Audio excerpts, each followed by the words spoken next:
الرحمن الرحیم welcome to دلیمرٹ اسٹار اکیڈمی آف سائنسز۔ آج ہم اصناف اردو ادب کے حوالے سے جو اہم MCQs ہیں ان کو ڈسکس کرنے کے لیے جا رہے ہیں۔ تو نمبر 1، ایسے طویل قصے کو کیا کہتے ہیں جس کی فضا دل سماتی ہو، اس کے کردار مفوق الفطرت عناصر پر مبنی ہو، قصے میں تخیل کا بہت زیادہ استعمال ہو اور قارئین کی دلچسپی کے لیے اس میں پرتجسس واقعات پیش کیے گئے ہوں، تو ایسے طویل قصے کو داستان کہا جاتا ہے۔ نمبر 2، ایسے قصے جن میں زندگی کے انوکھے واقعات یا چونکا دینے والے واقعات بیان ہوں اسے ناول کہتے ہیں۔ ناول کے معنی کیا ہیں؟ تو ناول کے معنی ہے عجیب، نیا اور انوکھا۔ نمبر 3، ناول کس زبان کا لفظ ہے؟ تو ناول یہ اطالوی زبان کا لفظ ہے۔ نمبر 4، اس مختصر کہانی کو کیا کہتے ہیں جس میں دنیا کی ایک جھلک، انسانی زندگی کا کوئی واقعہ، کوئی واحد پہلو یا پھر سیاسی، معاشی، معاشرتی مسائل کا محض ایک رخ پیش کیا گیا ہو؟ تو ایسی مختصر کہانی کو افسانہ کہا جاتا ہے۔ ڈرامہ کس زبان کا لفظ ہے؟ تو ڈرامہ یہ یونانی زبان کا لفظ ہے۔ نمبر 6، ڈرامہ لفظ ڈراؤ سے نکلا ہے۔ ڈراؤ کے لغوی معنی کیا ہے؟ ڈراؤ کے لغوی معنی ہے کر کے دکھانا۔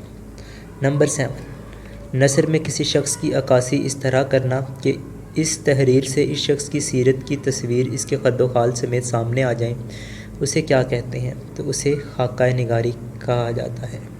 نمبر 8، ایسی تحریر کو کیا کہتے ہیں جس میں کوئی اہم شخصیت اپنی زندگی کے تجربات بیان کرے؟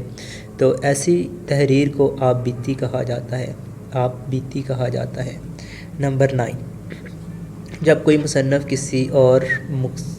کسی اور مشہور شخصیت کے حالات زندگی قلم بند کرتا ہے تو اسے کہتے ہیں، تو اسے خاکہ نگاری کہا جاتا ہے۔ نمبر 10، کسی تقریب، جلسے یا مشاعرے کے آنکھوں دیکھا حال کو قلم بند کرنا کیا کہلاتا ہے؟ تو اس کو انشا پردازی کہا جاتا ہے۔ نمبر 11، قصیدہ بردہ شریف جس کا دوسرا نام قصیدہ بانت سعاد بھی ہے، یہ کس ادیب کی تصنیف ہے؟ تو قصیدہ بردہ شریف یہ حضرت انس بن مالک کی تصنیف ہے۔ نمبر 12، کعبہ شریف پر کس کا قصیدہ عویزہ کیا گیا؟ تو کعبہ شریف پر حضرت کعب بن زہیر کا جو قصیدہ ہے یہ عویزہ کیا گیا۔ نمبر 13، مرزا محمد رفیق سودا کو اردو قصیدے کی صنف کا نقاش اول کہتے ہیں، یہ بتائیں کہ اس صنف میں دوسرا بڑا نام کس کا ہے؟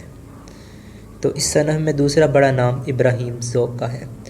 مرزا رفیق سودا نے کتنے قصیدے لکھے؟ مرزا محمد رفیق سودا نے ٹوٹل 89 قصے لکھے ہیں۔ نمبر 15، ایسی نظم جس میں ہر شعر الگ الگ قافیے میں ہو اسے کہتے ہیں۔ ایسی نظم جس میں ہر شعر الگ الگ قافیے میں ہو اسے مثنوہ کہا جاتا ہے۔ نمبر 16، جب کوئی شاعر اپنے کسی دوست، محبوب ہستی، سیاسی یا مذہبی شخصیت کی وفات پر نظم میں اظہار غم کرے تو ایسی نظم کو کیا کہتے ہیں؟ تو ایسی نظم کو مرثیہ کہا جاتا ہے۔ نمبر 17، غزل کے لغوی معنی کیا ہے؟ غزل کے لغوی معنی ہے عورتوں سے باتیں کرنا۔ نمبر 18، اردو شاعری کو کتنے ادوار میں تقسیم کیا جاتا ہے؟ تو اردو شاعری کو 5 ادوار میں تقسیم کیا جا سکتا ہے۔ نمبر 19، ایسی مسلسل غزل جس کے تمام اشعار میں ایک ہی مضمون بیان کیا جاتا ہے قطعہ کہلاتا ہے۔ قطعہ کے لغوی معنی کیا ہے؟ قطعہ کے لغوی معنی ہے ٹکڑا۔ نمبر 20، بیت کسے کہتے ہیں؟ بیت ایسا شعر جو نہ مطلع ہو نہ مقطع، اس کو بیت کہا جاتا ہے۔ نمبر 21، مطلع کسے کہتے ہیں؟ مطلع غزل کا قصیدہ کا پہلا شعر اور غزل کا پہلا اور ہم قافیہ شعر کو مطلع کہا جاتا ہے۔ نمبر 22، بیت الغزل کسے کہتے ہیں؟ بیت الغزل غزل کا پہلا شعر بیت الغزل کہلاتا ہے۔ نمبر 23، حسن مطلع کسے کہتے ہیں؟ حسن مطلع مطلع کے بعد والا جو شعر ہوتا ہے اس کو حسن مطلع کہا جاتا ہے۔ نمبر 24، مقطع کسے کہتے ہیں؟ آخری شعر جس میں شاعر اپنا تخلص استعمال کرے اس کو مقطع کہا جاتا ہے۔